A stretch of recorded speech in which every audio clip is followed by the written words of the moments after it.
to talk about it right now. Victor took another shuddering breath, then cleared his throat, spitting a wad of bloody phlegm onto the stone floor. "Oh, sorry," he said, when he realized how gross it was. Then he said, "Life Drinker saved me. She gave me most of the energy she'd been gathering to make herself conscious." He cleared his throat again and rubbed at his eyes with one hand, the other refusing to let go of Life Drinker. "Really?" Lamb asked. "I didn't even know that was possible." "She spoke to me." Victor started, then shook his head, rubbing at his eyes again. "I'll tell you guys more later. Can I please wash some of this blood off now?" "Damn right you can. You've achieved something amazing tonight, Victor. With or without your axe's help. Thala's daughter should be in my coach by now. Let's head out, and then we'll go back to my estate to celebrate." Lamb held out a long, pale hand, and Victor took it, letting her haul him to his feet. Despite her lean figure, she was strong and solid, and he admired how her fingers wrapped around his wrist like a band of iron. "How's it feel?" Thala asked, taking hold of his other arm. "What?" Victor asked, looking over his body. Had one of his wounds not healed when he went berserk?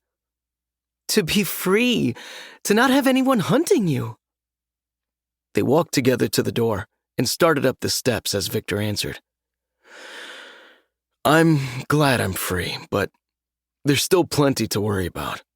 That asshole from Percy Gables that sent his goons after me, remember, Bellicott? All the people I've met that are still fucking slaves? And then there's Life Drinker. I don't feel like I can celebrate." "That's shit, and you know it," Lamb said, turning back to look at the two of them. "You helped Thala get free. You helped her find her daughter. You earned your freedom and dealt with a serious threat tonight.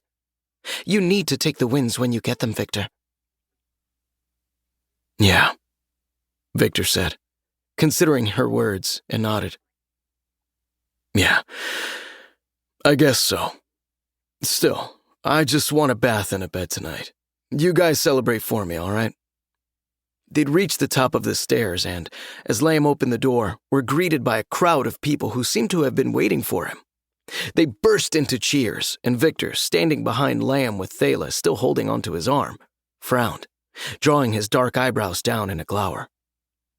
"I didn't know they'd be here," Thala said. "When we came through, it was empty." Victor grunted, still glowering around, but Lamb held up her hand for quiet. When the crowd settled, waiting to see what they'd say, Lamb spoke loudly and clearly.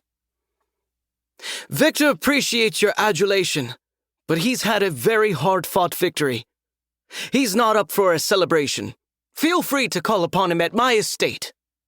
She waved, then grasped Victor's hand, pulling him through the crowd and out onto the lawn, where more people milled about. "Really?" Lamb hissed. "The magistrate needs to have an easier path out of this place." Lamb pushed her way through the crowd, and Victor and Thala followed in her wake. Victor kept his eyes down, finding it easy to ignore the cheerful, boisterous people if he simply didn't make eye contact. Soon they were past the bulk of the party, and Lamb led the two of them over the dimly lit lawns to the gates where her coach was waiting. Victor hadn't seen it before, and it wasn't what he'd expected. The coach was white with blue trim, and it was long, shaped more like a van than the stagecoach he'd imagined. It had 6 wheels with glittering metal spokes and tires made of something he couldn't guess at, but they were thick and blue and looked more pliable than a car's tires.